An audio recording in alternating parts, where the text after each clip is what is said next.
Good morning and welcome to Varthamanam. ഇന്നത്തെ പ്രധാനപ്പെട്ട പത്രവാർത്തകൾ.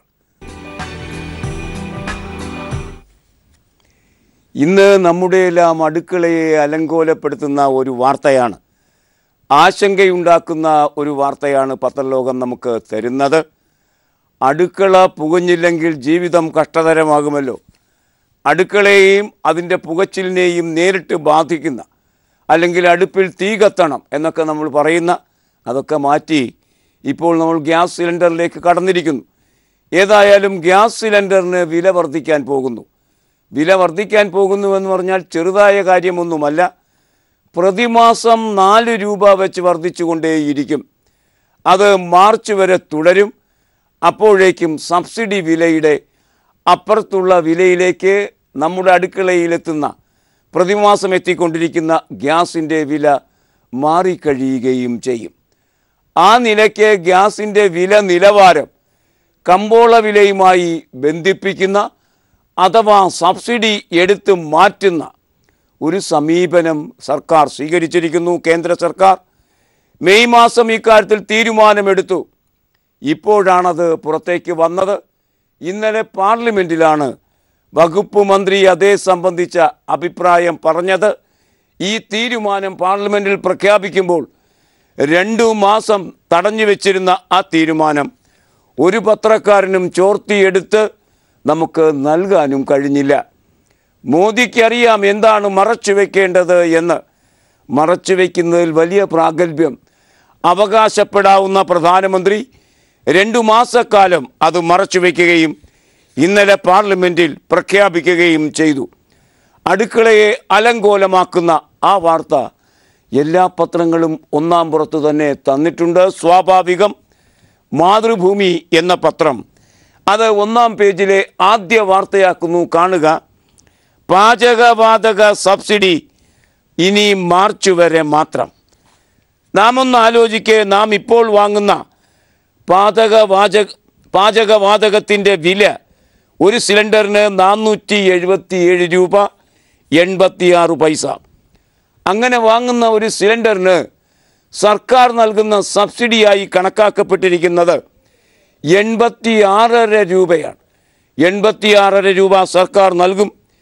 എന്നാൽ മാർച്ച് കഴിഞ്ഞാൽ ഏപ്രിൽ മുതൽ ഈ സർക്കാർ നൽകുന്ന വില കൂടി സിലിണ്ടറിൻ്റെ വിലയിലേക്ക് പരിവർത്തിക്കുമ്പോൾ ഒരു സിലിണ്ടറിൻ്റെ വില അടുത്ത വർഷം ഏപ്രിൽ മാസം മുതൽ 564 രൂപയാകും. ആകെ 18-20 കോടി ആളുകൾ ഈ പാചകവാതകം ഉപയോഗിക്കുന്നുണ്ട്.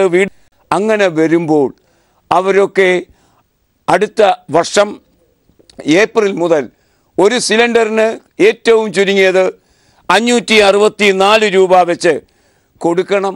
പിന്നീട് കമ്പനികൾ അവർക്ക് ഇഷ്ടമുള്ളതുമാതിരി വില കൂട്ടുകയാണെങ്കിൽ അതും കൊടുക്കണം. പെട്രോളിന് ഇപ്പോൾ അങ്ങനെയാണല്ലോ. ആ നിലയ്ക്ക് കാര്യങ്ങൾ നീങ്ങുന്നു. ഈ കഴിഞ്ഞ വർഷങ്ങളായി 2.5 കോടി ഇന്ത്യക്കാർക്ക് ഒരു പൈസയുമില്ലാതെ പാചകവാതകം നൽകുന്ന ഒരു സ്കീം മോഡി തന്നെ കൊണ്ടുവന്നു. സ്ത്രീകളെ മുൻനിർത്തിയാണ്. 2.5 കോടി അവരും ഇത് നൽകേണ്ടി വരും.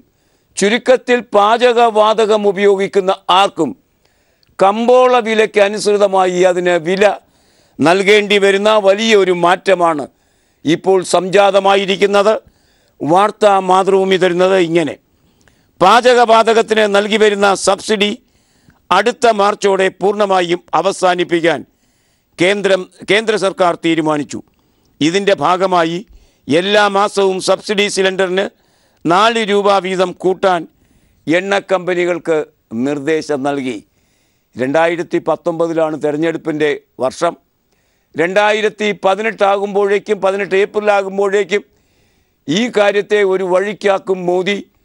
അങ്ങനെ 2019 ഒരു നിലവാരത്തിൽ ധാരാളം കാര്യങ്ങൾ പ്രഖ്യാപിച്ച്, സൗജന്യങ്ങൾ പ്രഖ്യാപിച്ച്, സന്തോഷിപ്പിച്ച് വോട്ട് തട്ടാം എന്നൊക്കെയായിരിക്കും അദ്ദേഹം നിരീക്ഷിക്കുന്നത്. അതുകൊണ്ട് ആളുകൾക്ക് ബുദ്ധിമുട്ടുള്ള കാര്യങ്ങളൊക്കെ ഇപ്പോൾ ചെയ്തു തീർക്കുക എന്നതായിരിക്കാം അദ്ദേഹത്തിൻ്റെ ലക്ഷ്യം.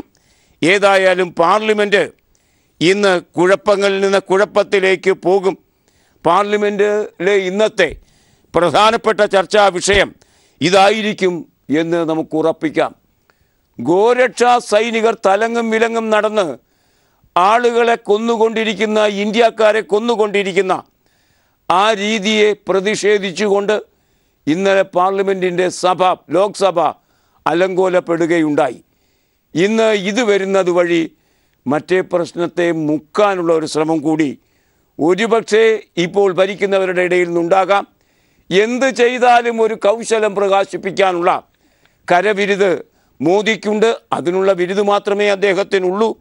അതുകൊണ്ട് ഇവരൊക്കെ എന്ത്, എപ്പോൾ, എങ്ങനെ ചെയ്യും എന്നൊന്നും പറഞ്ഞുകൂടാ. ഒന്ന് ചെയ്താൽ അത് മറ്റൊന്നിനു വേണ്ടിയുള്ള മറുകുറി ആയിരിക്കാൻ ഉള്ള സാധ്യതയും നമുക്ക് തള്ളിക്കളയാൻ ആകില്ല. ഇന്നലെ മുഖ്യമന്ത്രിയെ ചൊല്ലി കേരളത്തിൻ്റെ മാധ്യമ ലോകം അങ്ങേയറ്റം ആശങ്ക പങ്കുവച്ച ദിവസമാണ്. മുഖ്യമന്ത്രി പറഞ്ഞു, കടക്കൂ പുറത്ത്. സത്യത്തിലൊരു മുഖ്യമന്ത്രിക്ക് പറയാൻ കഴിയുന്ന വാക്കുകളല്ല അത്. പ്രത്യേകിച്ച് മാധ്യമ പ്രവർത്തകരോട് ആ നിലയ്ക്ക് അത് വലിയ വാർത്തയായി തീരുക സ്വാഭാവികവുമാണ്. മുഖ്യമന്ത്രിയുടെ പ്രോട്ടോക്കോൾ ഓഫീസർ പറയേണ്ട വാക്ക് മുഖ്യമന്ത്രിക്ക് പറയേണ്ടി വന്നാൽ അതിൻ്റെ ഉത്തരവാദിത്വവും മുഖ്യമന്ത്രി തന്നെ ബെയർ ചെയ്യേണ്ടി വരും. ഏതായാലും കടക്കൂ പുറത്ത് എന്ന വാക്കിനെ മുൻനിർത്തി ഇന്ന് ധാരാളം സരസ പ്രയോഗങ്ങൾ മാധ്യമങ്ങൾ മുന്നോട്ട് വച്ചിരിക്കുന്നു. ഇനി പലപ്പോഴും അത് ആവർത്തിക്കാനിടയും ഉള്ള ഒരു ശൈലിയായി, പ്രയോഗമായി മാറ്റിയെടുക്കാൻ മാധ്യമങ്ങൾ നിഷ്കർഷയോടെ ശ്രമിച്ചുകൊണ്ടിരിക്കുകയും ചെയ്യും. കേരള കൗമുദിയുടെ ഒന്നാം പുറത്തെ ആദ്യത്തെ വാർത്ത സചിത്ര വാർത്ത തന്നെ അതാണ്. മാടമ്പി ശൈലിയിൽ മുഖ്യമന്ത്രിയുടെ കടക്കൂ പുറത്ത് എന്ന ശീർഷകത്തിൽ ആ വാർത്ത തരുന്നു. കോപാകുലനായി നിൽക്കുന്ന മുഖ്യമന്ത്രിയുടെ ചിത്രമടക്കമാണ് വാർത്ത ഇങ്ങനെയാണ്. പഴയ മാടമ്പി ശൈലിയിൽ മുഖ്യമന്ത്രി പിണറായി വിജയൻ മാധ്യമപ്രവർത്തകരോട് കടക്കൂ പുറത്ത് എന്നാക്രോശിച്ചത് ഇന്നലെ വാട്സാപ്പിൽ ലൈവായി. ഇന്നലെ രാവിലെ 9:30 BJP നേതാക്കളുമായി മസ്കറ്റ് ഹോട്ടലിൽ ചർച്ചയ്ക്കെത്തിയപ്പോഴായിരുന്നു മുഖ്യമന്ത്രി രോഷാകുലനായത്. ഇതിനെ മുൻനിർത്തി ഇന്നലെ മുഴുവൻ നടന്ന അന്ത്യചർച്ചകളിൽ മുഖ്യമന്ത്രി പ്രതിസ്ഥാനത്തായിരുന്നു. മുഖ്യമന്ത്രിയുടെ ഭാഗം അദ്ദേഹം തന്നെ വിശദീകരിച്ചതിന് ശേഷവും സ്വസ്ഥമായിരുന്ന് കേൾക്കാനോ അതേ സംബന്ധിച്ച് അഭിപ്രായം പറയാനോ ഒന്നും മാധ്യമങ്ങൾ ശ്രമിച്ചിട്ടില്ല. കേരള കൗമുദി അക്കാര്യത്തിലൊരു മാറ്റം കൊണ്ടുവന്നിട്ടുണ്ട്. എന്തുകൊണ്ടാണ് മുഖ്യമന്ത്രി അങ്ങനെ പറയേണ്ടി വന്നത് എന്ന കാര്യം കൂടി ആ പത്രം ശ്രദ്ധിച്ചിരിക്കുന്നു. അത്രത്തോളം അഭിനന്ദനാർഹം തന്നെ. എന്തുകൊണ്ട് മുഖ്യമന്ത്രി ചൂടായി ചോദിക്കുകയാണ് കേരള കൗമുദി. അതിനുത്തരവും അവർ പറയുന്നു. ആ ഉത്തരം മുഴുവൻ മാധ്യമപ്രവർത്തകരും കേൾക്കേണ്ടതാണ്. കാണുക. മുഖ്യമന്ത്രി ചൂടായതിന് പിന്നിൽ ആർക്കും ഊഹിക്കാവുന്ന ചില കാരണങ്ങളുണ്ട്. മുഖ്യമന്ത്രിയും കുമ്മനവും പരസ്പരം കാണുമ്പോഴുള്ള ഹസ്തദാനത്തിൻ്റെ ദൃശ്യം പകർത്തുകയായിരുന്നു മാധ്യമപ്രവർത്തകരുടെ ലക്ഷ്യം. നാട്ടിൽ അണികൾ പോർവിളി നടത്തി മുഖാമുഖം നിൽക്കുമ്പോൾ അങ്ങനെ ഒരു ദൃശ്യം മാധ്യമങ്ങളിൽ വന്നാൽ ജനം അതെങ്ങനെ ചർച്ച ചെയ്യുമെന്നത് മുഖ്യമന്ത്രി മുൻകൂട്ടി കണ്ടിരിക്കാം. ഗവർണർ പി സദാശിവം മുഖ്യമന്ത്രിയെയും DGPയെയും രാജ്ഭവനിൽ വിളിച്ചു വരുത്തിയിരുന്നു. ഇക്കാര്യം പ്രാധാന്യത്തോടെ മാധ്യമങ്ങൾ റിപ്പോർട്ട് ചെയ്തിരുന്നു. ഇതാവാം മുഖ്യമന്ത്രിയെ പ്രകോപിപ്പിച്ചതെന്നും കരുതാം. അങ്ങനെയാണെങ്കിൽ ആ പ്രകോപനം അങ്ങേയറ്റം നല്ലൊരു കാര്യമാണ്. കാരണം ഇന്നലത്തെയുള്ള പത്രങ്ങൾ ആഘോഷിച്ചത് മുഖ്യമന്ത്രിയെ 11:30-ക്കും തുടർന്ന് DGPയെ 12 മണിക്കും ഗവർണർ പി സദാശിവം വിളിച്ചു എന്ന്. ഗവർണർ എന്താ ഈ സംസ്ഥാനത്തെയും ജനങ്ങളെയും പിടിച്ച് അങ്ങ് മൂക്കിക്കയറ്റാൻ കഴിയുന്ന രാക്ഷസ രൂപിയോ മറ്റോ ആണോ? കേരളം പോലെ അങ്ങേയറ്റം ജനാധിപത്യപരമായൊരു സംസ്ഥാനം മഷിയിട്ട് നോക്കിയാൽ ഇന്ത്യയിൽ എവിടെയും കാണാൻ കഴിയില്ല. ഇവിടെ വന്ന് ഗോസായിമാരുടെ വിളച്ചിലൊന്നും നാം അനുവദിച്ചു കൊടുക്കാൻ പോകുന്നുമില്ല. ഇവിടെ എന്താ പ്രശ്നം? ക്രമസമാധാനം എന്നത് ഒരു സംസ്ഥാനത്തിൻ്റെ ഉത്തരവാദിത്വമാണ്, അവകാശമാണ്. ആ അവകാശ നിർവഹണത്തിൻ്റെ പ്രധാന ഉത്തരവാദി ആ സംസ്ഥാനത്തെ മുഖ്യമന്ത്രിയാണ്. ഗവർണർ ഒരു അലങ്കാരമാണ്. നമ്മുടെ പൂച്ചെടിയൊക്കെ വയ്ക്കുന്ന മാതിരി ഒരു അലങ്കാരം, അധികാരമൊന്നുമില്ലാത്ത ഒരലങ്കാര വസ്തു അതിനപ്പുറമൊന്നുമല്ല. അതുകൊണ്ട് തന്നെ മുഖ്യമന്ത്രിയെ വിളിച്ച് കാര്യങ്ങൾ അന്വേഷിക്കുന്നത് പരമാവധി മനസ്സിലാക്കാം. ക്രമസമാധാന പ്രശ്നത്തിൽ ഇടപെടാനാണെങ്കിൽ അനുവദിക്കുന്ന പ്രശ്നമേ ഇല്ല. താനും DGPയെ വിളിക്കാനുള്ള എന്ത് അർഹതയാണ്, അവകാശമാണ് ആ മനുഷ്യനുള്ളത്? ഭരണഘടനാപരമായി പരിശോധിക്കാവുന്നതാണ്. മുഖ്യമന്ത്രിയെ വിളിച്ച് കാര്യങ്ങൾ അറിയാം ഗവർണർക്ക്. മുഖ്യമന്ത്രിയാണ് DGPയെ വിളിച്ച് കാര്യങ്ങൾ അറിയേണ്ടത്. ഇരിക്കേണ്ടടുത്ത് താൻ ഇരുന്നില്ലെങ്കിൽ അവിടെ മറ്റാരോ കയറിയിരിക്കുമെന്നൊരു പ്രയോഗമുണ്ടല്ലോ. ഗവർണർ ഏത് മുഖം വെച്ചാണ് DGPയെ ക്രമസമാധാന പ്രശ്നം ചർച്ച ചെയ്യാൻ വിളിപ്പിച്ചത്? ഈ കാര്യത്തിൽ കേന്ദ്രത്തിൻ്റെ നിർദ്ദേശമുണ്ടോ ഇല്ലയോ എന്നൊന്നും നമുക്കറിയില്ല. കേന്ദ്രം നിർദ്ദേശിച്ചിട്ടുണ്ടാകില്ല എന്നാണ് മുഖ്യമന്ത്രി പോലും കരുതുന്നത് എന്ന് വാർത്തയുണ്ട് ഇന്ന്. എന്തായാലും ഇന്നലെ വർത്തമാന പത്രങ്ങൾ 11:30-ക്കും 12-നുമൊക്കെ നടന്ന കാര്യങ്ങൾ സരസമായി പറയുമ്പോൾ യഥാർത്ഥത്തിൽ ഈ കഴിഞ്ഞ ദിവസങ്ങളിൽ തിരുവനന്തപുരത്തെ തെരുവുകളിൽ അഴിഞ്ഞാട്ടം നടത്തിയപ്പോൾ അതാരംഭിച്ചത് BJP ആയിരുന്നു എന്ന കാര്യത്തിൽ ആർക്കും സംശയമില്ല. BJP നേതാക്കൾ ചർച്ചയിൽ അത് സമ്മതിച്ചതാണ്. CCTV ദൃശ്യങ്ങളുടെ ക്രമാനുഗതമായ പരിഗണന പരിശോധിച്ചാൽ ആദ്യം ആക്രമിക്കപ്പെട്ടത് P. ബിനു എന്ന കൗൺസിലറുടെ വീടാണ്. ആർക്കും സംശയമില്ലല്ലോ. അവിടെ നിന്നാണ് കാര്യങ്ങൾ തുടങ്ങിയത്. അതിനെ പ്രതിവചിച്ചു. പിന്നീട് പ്രതിവചനങ്ങൾ ഉണ്ടായി. അങ്ങനെയാണ് ഒന്നിനു പുറകെ ഒന്നായി കാര്യങ്ങൾ ഉണ്ടായത്.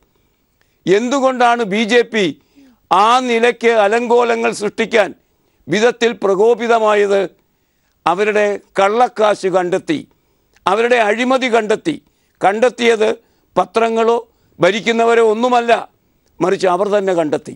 ആ കണ്ടെത്തിയ പേപ്പർ അവർ തന്നെ ചോർത്തി മാധ്യമങ്ങൾക്ക്, അവരുടെ ഗുണം കൊണ്ട്. അങ്ങനെ ചോർത്തിയത് മാധ്യമങ്ങൾക്ക് കിട്ടി. അതിൻ്റെ മേൽ കേസായി, പുലിവാലായി. നിക്കക്കള്ളി ഇല്ലാത്തപ്പം നമ്മുടെ നാട്ടിലെ മാടമ്പിമാർ, തെമ്മാടികൾ കാണിക്കുന്ന രീതിയുണ്ടല്ലോ, മസിൽ പവർ കാഴ്ച, അതാണ് കാണിച്ചത്. അത് പറയുന്നതിന് പകരം മാധ്യമങ്ങൾ ഇന്നലെ 11:30-ക്കും 12-നും ഗവർണർ വിളിച്ചു വരുത്തിയ കാര്യത്തിൽ വെണ്ടയ്ക്ക നിരത്തുമ്പോൾ മുഖ്യമന്ത്രിക്ക് ഈ മാധ്യമങ്ങൾ ഈ നാട്ടിനെ ഏത് വിധത്തിൽ കുട്ടിച്ചോറാക്കുന്നു എന്ന് ചിന്തിക്കേണ്ടി വരും. പ്രകോപിതമാവുകയും ചെയ്യാം. എങ്കിലും മുഖ്യമന്ത്രി കടക്കൂ പുറത്ത് എന്നല്ല പറയേണ്ടിയിരുന്നത്. അത് അദ്ദേഹത്തിൻ്റെ പ്രോട്ടോകോൾ ഓഫീസറെ കൊണ്ട് പറയിക്കുകയായിരുന്നു ചെയ്യേണ്ടിയിരുന്നത്. ഏതായാലും കേരള കൗമുദി മാത്രം എന്തുകൊണ്ട് മുഖ്യമന്ത്രി അങ്ങനെ പ്രതിവചിച്ചു എന്ന കാര്യം അന്വേഷിക്കാൻ മിനക്കെട്ടിട്ടുണ്ട്. അത്രയും നല്ലത്.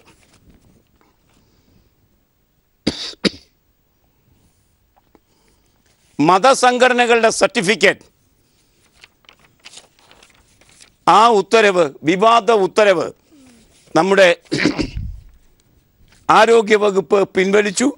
മുഖ്യമന്ത്രി ഇടപെട്ടതിൻ്റെ ഭാഗമായി മാധ്യമം ഇന്നലെ ആ ഉത്തരവിൻ്റെ അനുചിതത്വം ലീഡ് വാർത്തയാക്കിയിരിക്കുന്നു. അതുകൊണ്ട് തന്നെ എല്ലാ അർഹതയോടും കൂടി മാധ്യമം ആ വാർത്ത ഇന്ന് 1-ാം പേജിൽ ഗൗരവതരമായി തരുന്നു. ആ വാർത്തയുടെ വിശദാംശങ്ങളിലേക്ക് പോകാം ഒരു ചെറിയ പരസ്യ ഇടവേളയ്ക്ക് ശേഷം. സ്വാശ്രയ മെഡിക്കൽ സീറ്റിലേക്ക് കുട്ടികളെ തിരഞ്ഞെടുക്കുന്ന സമയത്ത് മതസംഘടനകളുടെ സർട്ടിഫിക്കറ്റ് സ്വീകരിക്കാം എന്ന നിലപാട് തിരുത്തിയിരിക്കുന്നു ആരോഗ്യവകുപ്പ്. വിവാദ ഉത്തരവ് പിൻവലിച്ചു. കെ നൗഫൽ ആ വാർത്ത മാധ്യമത്തിൻ്റെ 1-ാം പുറത്ത് തരുന്നു. ന്യൂനപക്ഷ പദവിയുള്ള സ്വാശ്രയ മെഡിക്കൽ കോളേജുകളിൽ മതസംഘടനകൾക്ക് സീറ്റ് സംവരണം ഉറപ്പാക്കുന്ന രീതിയിൽ ആരോഗ്യവകുപ്പ് പുറപ്പെടുവിച്ച വിവാദ ഉത്തരവ് മുഖ്യമന്ത്രി ഇടപെട്ട് പിൻവലിപ്പിച്ചു.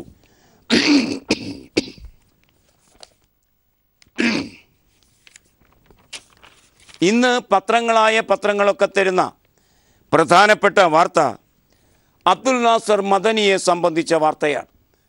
നമുക്കറിയാം, ആദ്യഘട്ടം 10 വർഷം കഴിഞ്ഞ് ഇപ്പോൾ 6 വർഷം കൂടി തടവിലേക്ക് അദ്ദേഹം പോയിരിക്കുന്നു. ഈ പ്രായത്തിൽ അദ്ദേഹം 54 വയസ്സ് പ്രായത്തിൽ അദ്ദേഹം 16 വർഷം ജയിൽ തടവ് അനുഭവിച്ചു കഴിഞ്ഞിരിക്കുന്നു. കേരളത്തിലെന്നല്ല, ഇന്ത്യയിൽ തന്നെ ഇങ്ങനെ ഒരാൾ ഉണ്ടാകുമോ എന്ന് സംശയിക്കേണ്ടിയിരിക്കുന്നു. ആ നിലയ്ക്കുള്ള അദ്ദേഹത്തിൻ്റെ അവസ്ഥയ്ക്ക് 2 ആഴ്ചത്തേക്കൊരു അറുതി വരുന്നു. അദ്ദേഹത്തിന് രോഗിയായ തൻ്റെ മാതാപിതാക്കളെ സന്ദർശിക്കാം. അത് അൻവാർശ്ശേരിയിൽ. ഒപ്പം തന്നെ മകൻ്റെ നിക്കാഹിന് പങ്കെടുക്കാം. അത് തലശ്ശേരിയിൽ. ഇത് 2 കോടതികളിലായി തീരുമാനിക്കപ്പെട്ടിരിക്കുന്നു.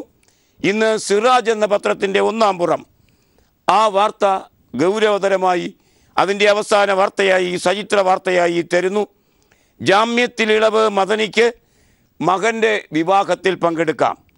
ബാംഗ്ലൂർ സ്ഫോടന കേസിൽ പ്രതി ചേർക്കപ്പെട്ട PDP നേതാവ് അബ്ദുൽ നാസർ മദനിക്ക് മകൻ്റെ വിവാഹ ആഘോഷത്തിൽ പങ്കെടുക്കാൻ സുപ്രീം കോടതിയുടെ അനുമതി.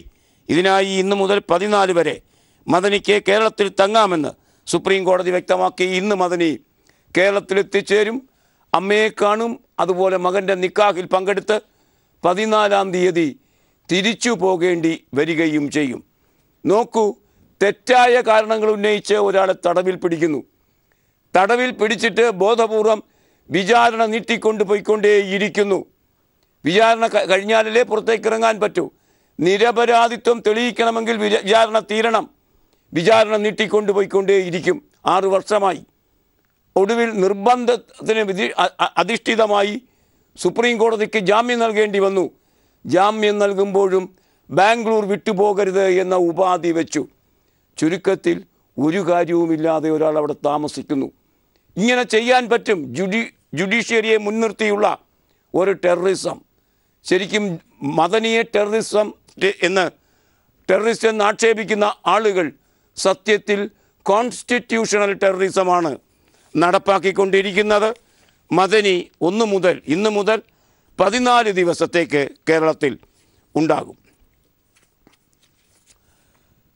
ഓണത്തിന് 2 ശമ്പളം, ഒരു ബോണസ്, മറ്റ് ക്ഷേമ പെൻഷനുകൾ, ആകെ 12,800 കോടി രൂപ ചിലവഴിച്ച് അതിൽ 6,000 രൂപ കടമെടുത്ത് കാണം വിറ്റും ഓണമുണ്ണാൻ പോകുന്നു മലയാളി. വാർത്ത മലയാള മനോരമ എന്ന പത്രം 1-ാം പുറത്ത് തന്നെ തരുന്നു, കാണുക. ഓണം ഈ മാസം 2 മാസത്തെ ശമ്പളവും ബോണസും. ഓണത്തോടനുബന്ധിച്ച് സർക്കാർ ജീവനക്കാർക്ക് ഓഗസ്റ്റ് സെപ്റ്റംബർ മാസങ്ങളിലെ ശമ്പളം ഈ മാസം അവസാന വാരം തന്നെ ലഭിക്കും. ആകെ 12,800 കോടി രൂപയാണ് ഇതിനെല്ലാം കൂടി ചിലവാക്കാൻ പോകുന്നത്. കുശാലാകുന്നു ശമ്പളം വാങ്ങുന്ന ആളുകളുടെ ഈ മാസത്തെ അവസ്ഥ. അല്ലെങ്കിൽ 25-ാം തീയതി മുതൽ അവർക്ക് 2 ശമ്പളവും ബോണസും എല്ലാം കൂടെ കൈ നിറയെ പണം ലഭിക്കാൻ പോകുന്ന വാർത്ത മനോരമ 1-ാം പുറത്ത് തരുന്നു. മനോരമ മാത്രമാണ് ഈ വാർത്ത 1-ാം പുറത്ത് എത്തിച്ചിരിക്കുന്നത്. മനോരമയുടെ 1-ാം പുറം ആദ്യ ഭാഗം കടക്കു പുറത്ത് എന്ന പ്രയോഗം 3-4 വിഷയങ്ങളിലായി ചേർത്ത് വളരെ വിശദമായി തന്നെ തന്നിരിക്കുന്നു.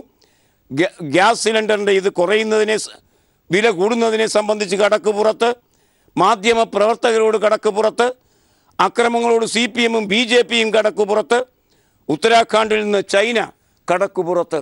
അങ്ങനെ കടക്ക് പുറത്ത് എന്ന ഗൗരവതരമായ ആ പ്രയോഗത്തെ, ഒരു നിലവാരത്തിൽ സീരിയസ് ആയി പരിഗണിക്കേണ്ട പ്രയോഗത്തെ കുറേ വാർത്തകൾ അടുക്കി ചേർത്ത് വില കുറഞ്ഞ ഒരു തമാശയാക്കി മാറ്റിക്കളഞ്ഞു. ഒരു നിലവാരമില്ലാത്ത കാർട്ടൂണാക്കി മാറ്റിയിരിക്കുന്നു 1-ാം പേജിൽ മനോരമ. അനുകരിച്ചുകൂടാത്ത ഒരു മാതൃക തന്നെ ആണ് അത്. ഗുണ്ടാവേട്ട ഇന്നു മുതൽ നടക്കും. തിരുവനന്തപുരത്താണ്. ആശ്വാസദായകമായ വാർത്തയാണ്. ആ വാർത്തയുടെ വിശദാംശങ്ങളിലേക്ക് പോകാം ഒരു പരസ്യ ഇടവേളയ്ക്ക് ശേഷം. സിറ്റി കൗമുദി ഒരു വാർത്ത തരുന്നു.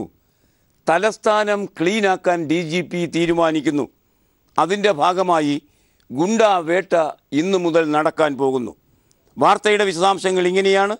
ഗുണ്ടാവിരുദ്ധ സ്ക്വാഡിൽ 18 യുവ പോലീസുകാർ, വെടിവെക്കാൻ പ്രത്യേക പരിശീലനം കിട്ടിയവർ, ഗുണ്ടകളും സാമൂഹ്യ വിരുദ്ധരുമായി നഗരത്തിൽ 200 പേർ. ഗുണ്ടാവിരുദ്ധ സ്ക്വാഡ്, ഇതൊക്കെയാണ് കാര്യങ്ങൾ. MH വിഷ്ണു വാർത്ത തരുന്നു. തലസ്ഥാനത്തെ വിറപ്പിക്കുന്ന ഗുണ്ടകളെയും സാമൂഹ്യ വിരുദ്ധരെയും പൊക്കി അകത്താക്കാൻ സിറ്റി പോലീസ് ഇന്നു മുതൽ ഗുണ്ടാവേട്ട തുടങ്ങാൻ പോകുന്നു എന്ന നല്ല വാർത്തയാണ് സിറ്റി കൗമുദി ഇന്നതിൻ്റെ 1-ാം പുറത്ത് തന്നിരിക്കുന്നത്. ദേശാഭിമാനി ഇന്ന് 1-ാം പുറത്ത് ദിലീപിൻ്റെ മാനേജർ അപ്പുണ്ണി എന്ന സുനിൽ രാജ് പോലീസിന് മുന്നിലെത്തിയ വാർത്ത. ഇന്നലെ അദ്ദേഹത്തെ ചോദ്യം ചെയ്ത വാർത്ത ഒക്കെ തരുന്നു. ചോദ്യം ചെയ്യലിൽ നിന്ന് പോലീസിന് ലഭിച്ചതെന്ത്?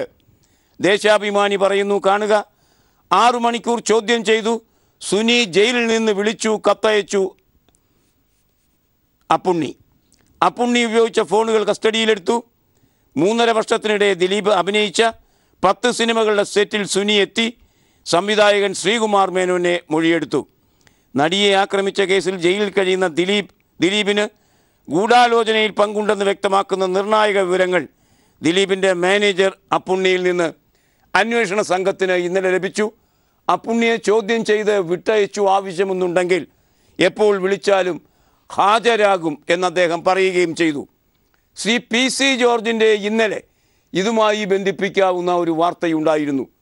ക്രൂരമായ പീഡനത്തിന് വശങ്കതയായ നടി എങ്ങനെയാണ് അടുത്ത ദിവസങ്ങളിൽ സിനിമയിൽ അഭിനയിക്കാൻ വന്നത്? വലിയ ചോദ്യമാണ് ആ വലിയ പൊണ്ണത്തടിയനായ PC ജോർജ് ചോദിച്ചത്.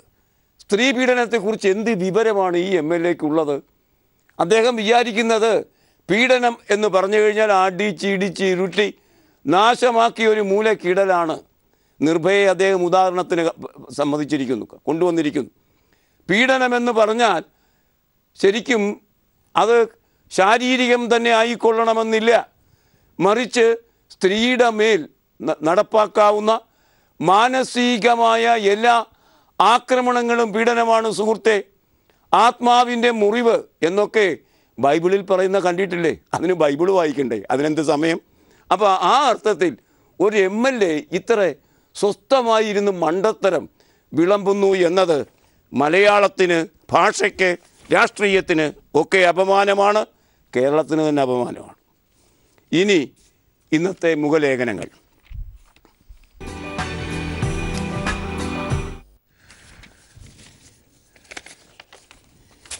ഇന്ന് സിറാജ് എന്ന പത്രത്തിൻ്റെ എഡിറ്റ് പേജിൽ രാജീവ് ശങ്കറിന് ഒരു ലേഖനം എഴുതിയിരിക്കുന്നു. ഈ അടുത്തിടെ നടന്ന സംഘർഷങ്ങളുടെ പശ്ചാത്തലത്തിൽ രചിക്കപ്പെട്ട മെച്ചപ്പെട്ട ഒരു ലേഖനമാണിത്. കണ്ണൂരല്ല മുസാഫർ നഗറാണ് ഭീകരം. തിരുവനന്തപുരത്തെ കണ്ണൂരാക്കാൻ പോകുന്നു എന്നായിരുന്നു BJPയുടെ ആക്ഷേപം. അപ്പോൾ കണ്ണൂരാണ് ഏറ്റവും ഭീകരം എന്ന നിലയ്ക്ക് ഒരു പ്രത്യയശാസ്ത്ര സ്വരൂപം ഉണ്ടാക്കാൻ പോകുമ്പോൾ കൃത്യമായി രാജീവ് ശങ്കരൻ എന്ന മാധ്യമപ്രവർത്തകൻ യഥാർത്ഥത്തിൽ ഭീകരമായിരിക്കുന്നത് മുസാഫർപൂറാണ്, കണ്ണൂരല്ല എന്ന ബോധ്യം നമുക്ക് തരുന്നു. തിരുവനന്തപുരത്തെ കണ്ണൂരാക്കി മാറ്റാൻ ശ്രമം നടക്കുന്നു എന്നുയരുന്ന വിലാപങ്ങളിൽ ഒന്ന് കേരളത്തെയാകെ കണ്ണൂരാക്കി മാറ്റാൻ ശ്രമം നടക്കുന്നു എന്ന വിലാപവും ഉയരുന്നുണ്ട്. ഭരണമുന്നണിക്ക് നേതൃത്വം നൽകുന്ന CPM-ഉം കേന്ദ്രഭരണത്തിന് നേതൃത്വം നൽകുന്ന BJP-യും അവരെ നിയന്ത്രിക്കുന്ന രാഷ്ട്രീയ സ്വയം സേവക് സംഘുമാണ് ഈ ശ്രമം നടത്തുന്നത് എന്നതിൽ 2 തരം വിലാപക്കാർക്കും ശങ്കയേതുമില്ല.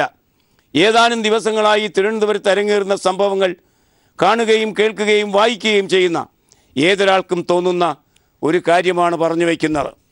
സംഘപരിവാരത്തെയും CPM-നെയും ഒരേ തുലാസിൽ അളന്ന് കണ്ണൂരാക്കാൻ ശ്രമം നടക്കുന്നുവെന്ന് വിലപിക്കുമ്പോൾ ജനാധിപത്യത്തെ, മതനിരപേക്ഷ സ്വഭാവത്തെ, സ്വൈര്യ ജീവിതത്തെയൊക്കെ ഇല്ലാതാക്കാൻ പാകത്തിൽ അരങ്ങേറുന്ന വർഗീയവൽക്കരണ ശ്രമങ്ങളെ കാണാതെ പോകരുത്. കണ്ണൂരാക്കാൻ നടക്കുന്ന ശ്രമത്തേക്കാൾ വലുതും ഗുരുതരവുമാണ് ഇന്ത്യയെ തന്നെ മുസാഫർ നഗറാക്കാനുള്ള ഈ സംഘപരിവാര ശ്രമങ്ങൾ. ഈ യാഥാർത്ഥ്യം അദ്ദേഹം തുറന്നു കാണിക്കുന്നു ഈ ലേഖനത്തിൽ. അതിൻ്റെ ഒരു മികവ് സാധാരണഗതിയിൽ ആളുകൾ വിട്ടുപോകുന്ന കാര്യം അതിമനോഹരമായി പറഞ്ഞവരെ ഓർമ്മിപ്പിക്കുന്നു. ആ മികവ് ഈ ലേഖനത്തിനുണ്ട്. പക്ഷേ ഈ ലേഖനത്തിൻ്റെ ഏറ്റവും വലിയൊരു ദൗർബല്യം തിരുവനന്തപുരത്ത് നടന്ന സംഭവങ്ങളുടെ അടിയന്തര കാരണം, സംഘപരിവാരത്തിൻ്റെ കാരണം അഴിമതിയാണ് എന്ന കാരണം ഈ ലേഖനത്തിൽ വിശദീകരിച്ചിട്ടില്ല. എന്തുകൊണ്ട് BJPക്ക് പൊടുന്നനെ ഒരാക്രമണം തുടങ്ങിയിരിക്കുന്ന അവരാണ് എന്ന കാര്യത്തിൽ അവർക്കോ പോലീസിനോ ആർക്കോ സംശയമില്ല. ആ കാര്യം തൊടാതെ പോകുന്നു ഈ ലേഖനം. അഴിമതിയെ മറച്ചുവെക്കാൻ അക്രമത്തെ ഉപയോഗിച്ചു. അതാണ് ഇവിടുത്തെ രാഷ്ട്രീയം. ആ രാഷ്ട്രീയം തുറന്നു കാണിക്കുന്നതിൽ ഈ ലേഖനം പരാജയപ്പെട്ടതൊഴിച്ചാൽ ബാക്കിയെല്ലാം ഗംഭീരമായിരിക്കുന്നു ഈ ലേഖനത്തിൻ്റെ അവതരണം. ഇനി ഇന്നത്തെ കാർട്ടൂൺ. ആകെ മുങ്ങിയാൽ പിന്നെ ശീതമില്ല എന്നത് ഒരു പഴമൊഴിയാണ് മലയാളത്തിൽ. അതിനെ മുൻനിർത്തി ഇന്ന് ഒരു കാർട്ടൂൺ വന്നിരിക്കുന്നു. സിറാജ് എന്ന പത്രത്തിൻ്റെ ഒന്നാം പുറത്ത് കാണുക. മോദിയാണ് കാർട്ടൂണിൽ നാം കാണുന്നത്. ഭരണഗുണം കൊണ്ട് ആളുകളെ വെള്ളത്തിലായപ്പോൾ വോട്ടറുടെ തലയ്ക്ക് തന്നെ ഗ്യാസ് സിലിണ്ടർ പ്രഹരം ഏൽപ്പിക്കുന്ന മോദിയെയാണ് നാം കാണുന്നത്. താമരപ്പൂ വിരിഞ്ഞ തടാകത്തിൽ മുങ്ങിത്താഴുന്ന സാധാരണക്കാരൻ ഈ അനീതി കാർട്ടൂണാക്കി സിറാജ് ഇന്ന് തരുന്നു. ഇനി ഇന്നത്തെ ചിത്രം. ട്രോളിങ് കഴിഞ്ഞു. തുറകളായ തുറകളിലൊക്കെ വറുതിയുടെ നാളുകൾ കഴിയുന്നു. ഈ ചിത്രം കാണുക. ഇത് തിരുവനന്തപുരം വിഴിഞ്ഞം ചിത്രം. വഞ്ചികൾ വീണ്ടും കടലിലേക്ക് പോകുന്നു. ട്രോളിംഗ് നിയന്ത്രണം കഴിയുമ്പോൾ വഞ്ചികൾ അതിന് തയ്യാറെടുക്കുന്ന ചിത്രം മാതൃഭൂമി നഗരംപുറം തന്നിരിക്കുന്നു. ഈ ചിത്രത്തോട് ഇന്നത്തെ വർത്തമാനം സമാപിക്കുകയാണ്. Have a nice day. Good by.